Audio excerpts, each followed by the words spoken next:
É elementar, meu caro aluno. A química resolve o mistério. Mas como vocês são lentos? O professor Carlos Júnior vai ter que explicar o óbvio. Prestem atenção. Olá, meus amados, sejam muito bem-vindos a mais uma aula de Química. Hoje vamos para a nossa quinta aula da jornada sobre eletroquímica e já vamos começar com uma pergunta curiosa.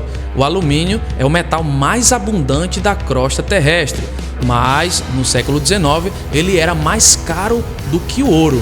Você sabe por quê? Segura a curiosidade, porque até o final desta aula você vai saber a resposta.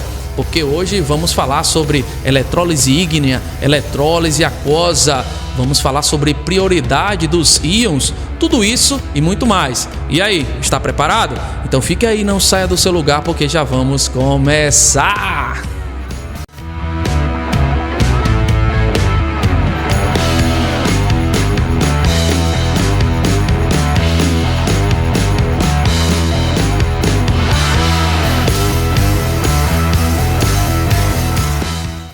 A eletrólise constitui um processo fundamental na área da eletroquímica, porque por meio dela é possível realizar reações, processos de oxirredução que naturalmente não seriam possíveis. Com a eletrólise, conseguimos forçar a natureza a seguir por caminhos que normalmente não seguiria. E por esse motivo, os processos industriais produzem materiais que nós não encontramos na natureza, fazendo uso da eletrólise. E essas indústrias fazem uso da eletrólise para processos que viabilizam a produção de materiais muito úteis no nosso dia a dia. Vamos ver um pouco mais sobre isso? Eletrólise. Definida formalmente, a eletrólise é um processo não espontâneo no qual a passagem de uma corrente elétrica através de um sistema líquido contendo íons provoca reações químicas. A energia elétrica fornecida é convertida em energia química, armazenada nas ligações das novas substâncias formadas. Esse princípio é o que permite, por exemplo, a produção de metais reativos e gases de alta pureza. Para compreender plenamente a natureza da eletrólise, é crucial contrastá-la com um processo espontâneo que ocorre nas pilhas. Célula eletrolítica versus célula galvânica, pilha. Para dominar os conceitos da eletrólise, é imprescindível diferenciar os dois tipos fundamentais de células eletroquímicas: a célula galvânica, pilha, e a célula eletrolítica. A tabela a seguir resume as principais distinções. Pilha, célula galvânica. Espontâneo. A reação de oxirredução ocorre naturalmente. Gera energia elétrica a partir da conversão de energia química. Apresenta uma DDP positiva, ΔE 0, maior que zero, indicando espontaneidade.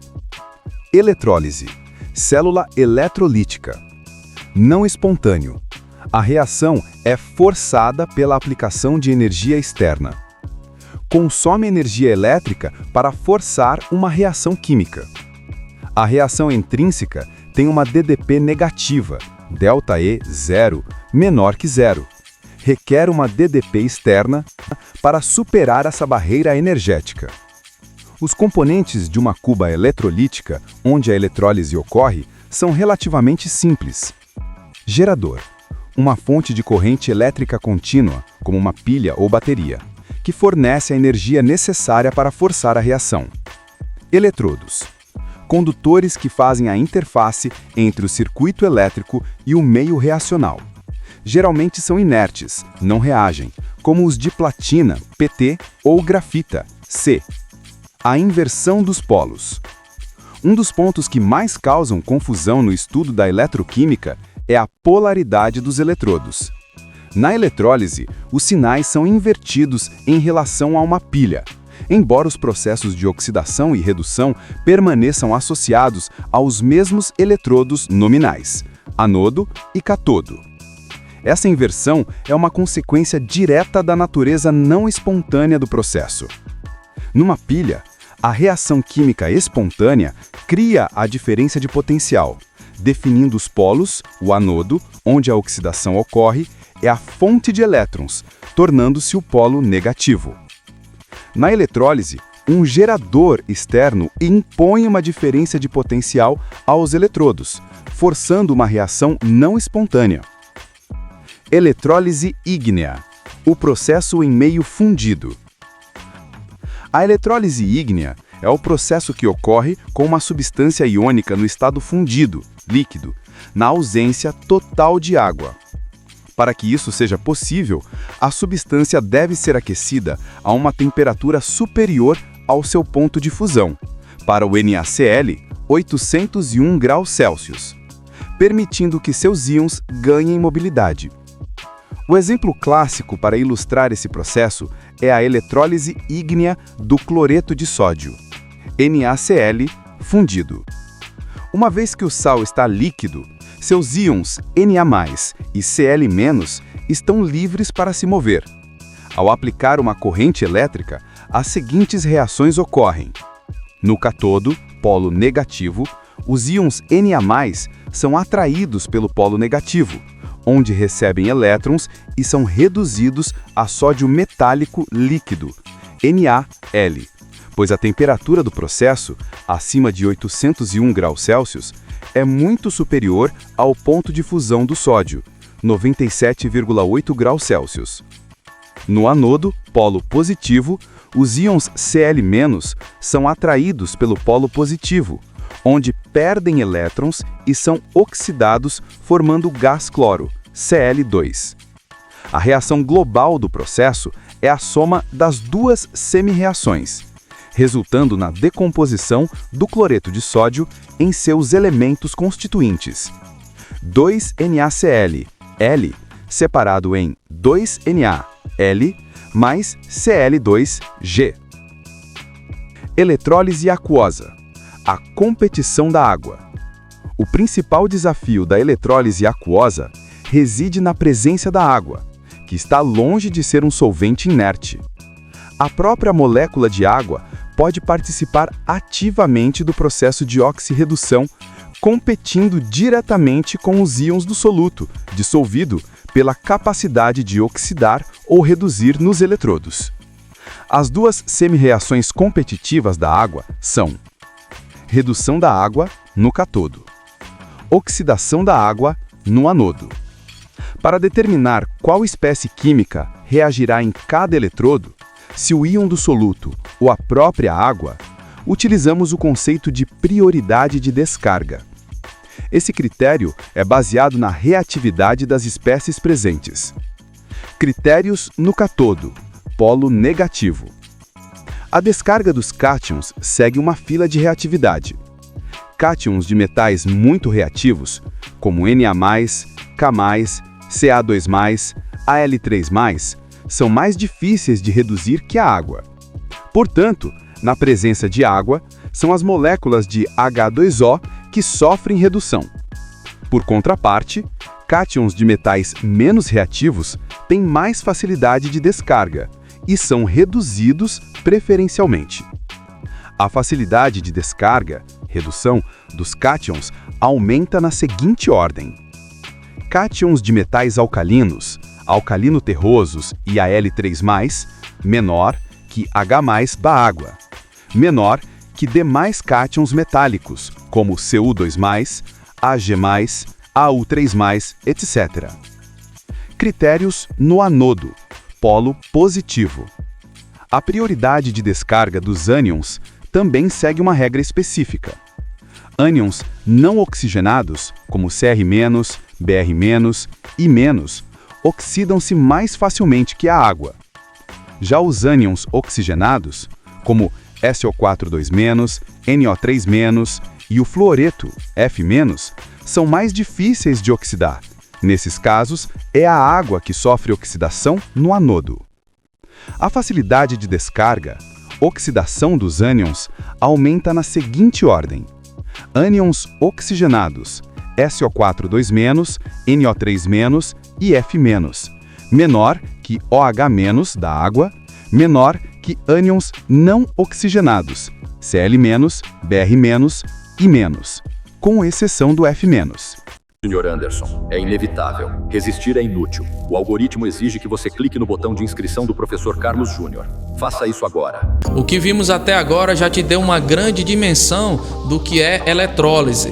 Com certeza já sabe a diferença entre eletrólise ígnea e eletrólise aquosa. Mas a melhor maneira de consolidar todos esses conceitos e fundamentos é aplicá-lo na prática. Então vamos comparar diretamente um produto de um processo tanto em eletrólise ígnea quanto em eletrólise aquosa. Segue aí o exemplo prático. Vamos fazer um comparativo entre a eletrólise ígnea e aquosa do NaCl.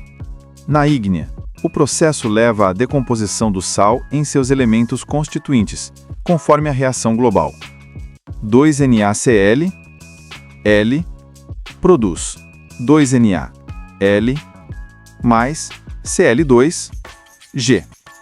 Os produtos finais são sódio metálico líquido no cátodo e gás cloro no ânodo.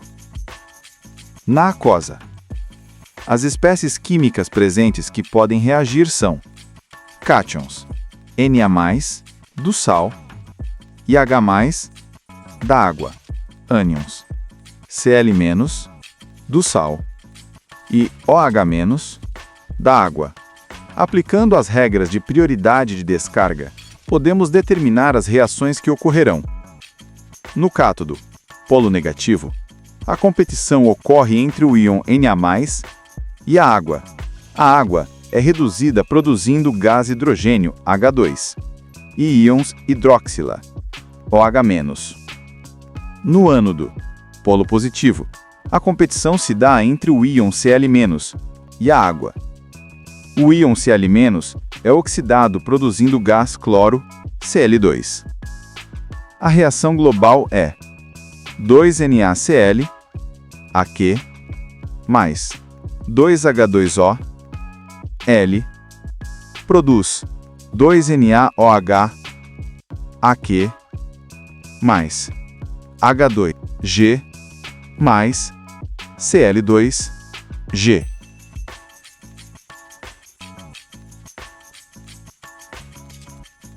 No início da aula falamos sobre uma pergunta curiosa: por que o alumínio, apesar de ter muita abundância na crosta terrestre, no século XIX era mais caro do que o ouro?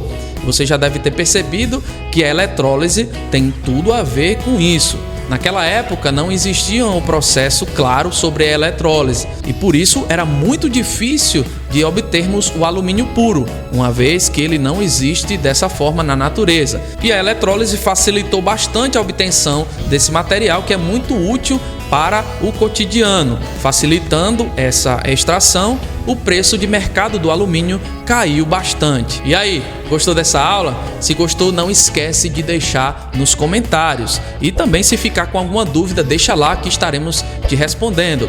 Não esquece de deixar o like, de se inscrever no canal e não esquece de compartilhar para o seu amigo, sua amiga que está estudando Química. E se você quiser se aprofundar ainda mais neste conteúdo, vou te deixar tanto o link da playlist aqui do nosso canal que fala sobre eletrólise, assim como também o link do site que vai te direcionar às postagens sobre este assunto. Pois é, chegamos ao final, mas não esqueça que nos veremos nas próximas aulas. Fica com Deus, um grande abraço, até mais, tchau, tchau!